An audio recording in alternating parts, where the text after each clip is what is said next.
So we'll discuss about regulation of gene expression in prokaryotes.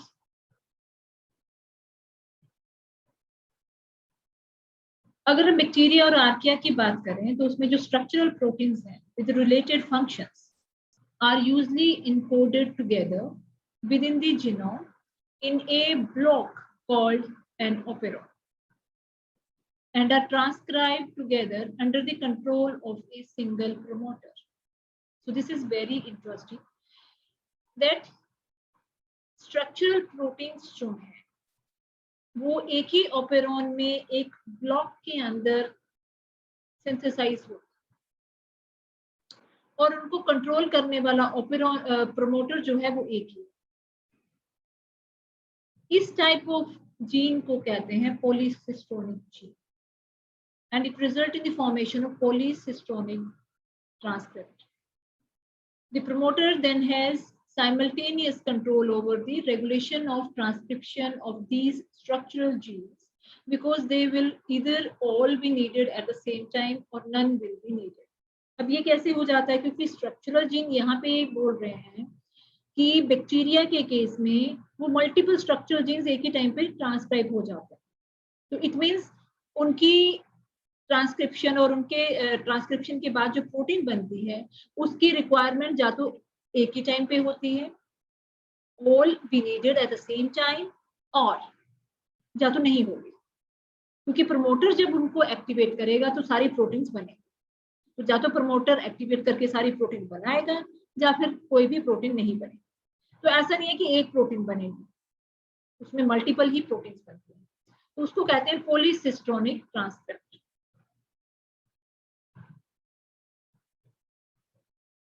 ये हमने last slide देखी थी पिछली प्रेजेंटेशन में भी कि जो पॉलीसिस्टोनिक ओपेरॉन है, हियर यू कैन सी, ये एक एक्सप्रेशन यूनिट है, ये एक एक्सप्रेशन यूनिट है। यहाँ पे ये जो है सिंगल प्रोमोटर है, सिंगल ऑपरेटर है जो इन स्ट्रक्चरल जीन्स की ट्रांसक्रिप्शन को रेगुलेट कर रहा है, तो इसे पॉलीसिस्टोनिक ओपेरॉन के, ये हम लोगों ने पहले भी डिस्कस की हुई है। Now, regulatory molecules in prokaryotes. Prokaryotes में क्या है? In prokaryotic cell, there are three type of regulatory molecules that can affect the expression of operon. तो वो regulatory molecules कौन से हैं जो कि expression को affect करते हैं? उसमें आ जाता है repressors, activators and inducers. Repressors और activators जो हैं, these are the protein produced in this cell. तो इस चीज का ध्यान रखना, जो रिप्रेसर्स एंड एक्टिवेटर्स हैं वो सेल ही बना रहा है। Both repressors and activators they regulate gene expression by binding to specific DNA site adjacent to the gene they control. तो जो रिप्रेसर्स एंड एक्टिवेटर्स हैं वो जीन एक्सप्रेशन, जीन की एक्टिविटी को रेगुलेट करते हैं। कैसे? By binding to the specific DNA site adjacent to DNA they control, और gene activity they control, उसके पास में ही वो बाइंड करके एक्टिविटी को रेगुलेट करते हैं। जनरली होता क्या है कि जो एक्टिवेटर्स हैं ये प्रमोटर साइट पे बाइंड करते हैं और जो रिप्रेसर्स हैं ये ऑपरेटर साइट पे बाइंड करते हैं। रिप्रेसर्स जो है they prevent transcription of a gene in response to an external stimulus. बाहर से कोई स्टिमुलाई आए, कोई बायोमोलिक्यूल जो है सिग्नल दिया उसने, तो ये उसके रिस्पॉन्स में अब ट्रांसक्रिप्शन को स्टॉप कर देंगे, रिप्रेस कर देंगे, लेकिन एक्टिवेटर जो है उसको एक्टिवेट करते हैं, इंक्रीज कर देता है। Inducers, these are the small molecules that either activate or repress transcription depending on the needs of the cells and the availability of the substrate. तो एक्सटर्नली है मीन्स अवेलेबिलिटी सबस्ट्रेट की है, cell की क्या need है, उसके basis के ऊपर वो जो मॉलिक्यूल है वो एक्टिवेटर और रिप्रेसर का काम करेगा depending upon the conditions. Overall conditions क्या है, उस सेल क्या फेस कर रहा है वो वाला सेल, उसके बेसिस के ऊपर उसकी एक्टिविटी जो है वो डिसाइड होगी। अब हम डिस्कस करेंगे लैक ऑपेरॉन के बारे में। What is lac operon, what is the concept of lac operon. जो लैक ऑपेरॉन है, इट इज एन ऑपेरॉन और group of genes with a single promoter that encode genes for transport and metabolism of lactose in E. coli and other bacteria. तो जो lac operon है, ये group of jeans है जो single promoter के regulation के अंदर आते हैं और ये कोड करेगा, this encodes genes for transport and metabolism of lactose.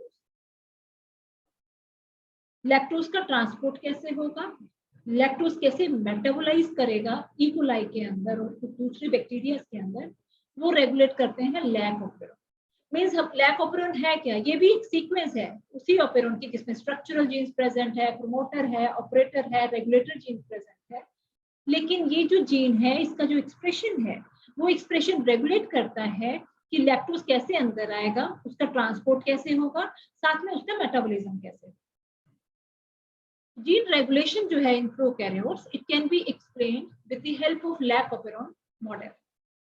So here the alteration in physiological and environmental conditions can be observed, leading to an alteration in expression in prokaryotes. So वही चीज हम देख रहे हैं कि अगर environmental conditions में changes आते हैं तो क्या gene के expression में भी changes आते हैं, अगर आते हैं तो कैसे आते हैं।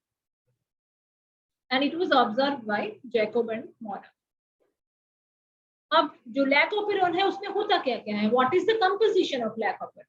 So it consists of gene I, a regulatory gene I, which code for repressor protein. तो रेगुलेटरी जीन जो है वो रिप्रेसर प्रोटीन बनाती है। Z जीन और Z gene, it codes for beta galactosidase. तो ये बनाएगा प्रोटीन बीटा ग्लैक्टोसाइडेज जो कैटालाइज करेगी hydrolysis of lactose to glucose and galactose. Lactose को ग्लूकोज और ग्लैक्टोज में वो ब्रेक करेगा। फिर है वाई जीन, जो वाई जीन है ये परमेज बनाता है जो रेगुलेट करता है लैक्टोज की परमिएबिलिटी इनटू द सेल, जो कि सेल मेम्ब्रेन की परमिएबिलिटी को रेगुलेट करता है कि लैक्टोज अंदर आएगा या नहीं आएगा। That is regulated by Y gene. Then A gene, it codes for trans-acetylase. तो ये trans-acetylase के लिए कोड करता है which assists the enzyme beta galactosidase. जो फर्दर जो Z जीन काम कर रहा था, बीटा ग्लैक्टोसाइडेज बना रहा था, तो उस बीटा ग्लैक्टोसाइडेज को वो हेल्प करेगा ट्रांस-एसिटाइलेज। बीटा ग्लैक्टोसाइडेज क्या कर रहा था, लैक्टोज को ग्लूकोज ग्लैक्टोज में कन्वर्ट कर रहा था। तो मींस ये भी जाके ट्रांसएसिटाइलेज उसकी फंक्शनिंग में हेल्प करता है। तो एक हो गया वाई जीन जो कि परमिएज सिक्रीट करता है और वो परमिएबिलिटी को रेगुलेट करता है। अब है कि अगर लैक ऑपेरॉन जो है उसमें इंड्यूसर एब्सेंट, लैक्टोज नहीं है बाहर, तो जो रेगुलेटरी जीन आई है, it will produce repressor protein which will bind strongly to the operator site and prevent transcription. Lactose available ही नहीं है, लैक्टोज अवेलेबल नहीं है तो रिप्रेसर प्रोटीन जो है वो जाके ऑपरेटर साइट पे बाइंड कर जाएगी और ट्रांसक्रिप्शन को स्टॉप कर देगी,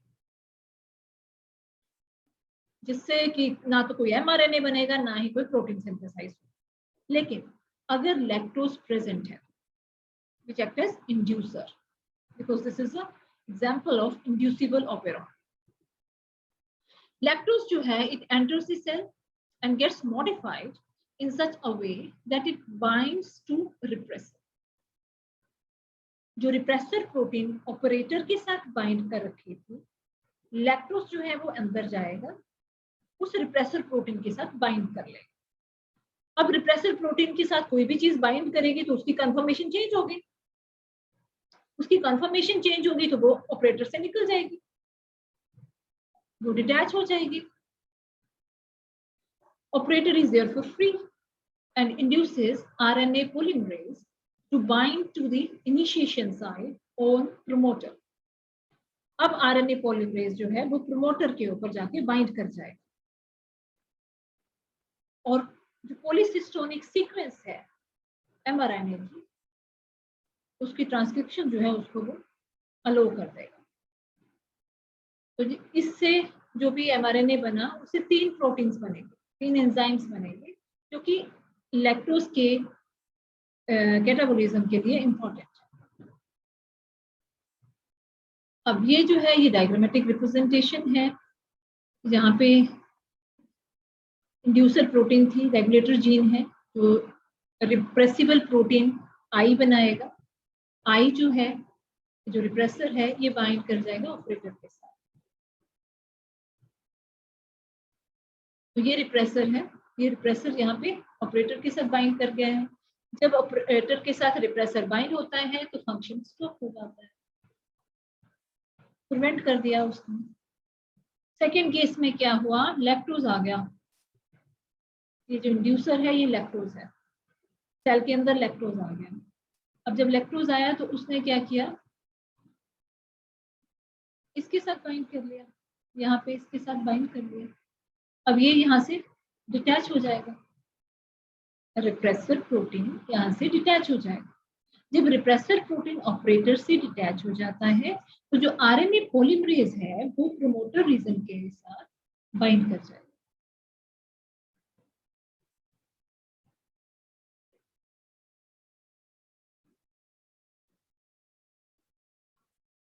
ये है आरएनए पॉलीमरेज। तो ये यहाँ पे इसको रिकॉग्नाइज करेगा प्रोमोटर को, वहां पे बाइंड कर जाएगा और जो ट्रांसक्रिप्शन का प्रोसेस है वो स्टार्ट हो जाएगा।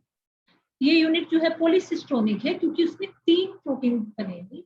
एक प्रोटीन जो है ये सेगमेंट ऑफ डीएनए बनाएगा जिसको हम जी जीन कह रहे हैं।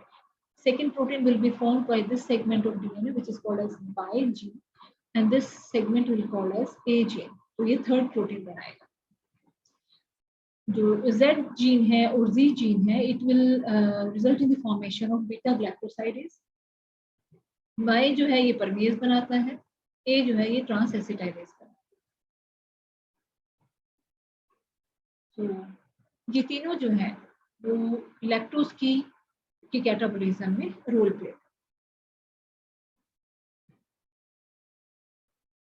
So that's all about lactose operon.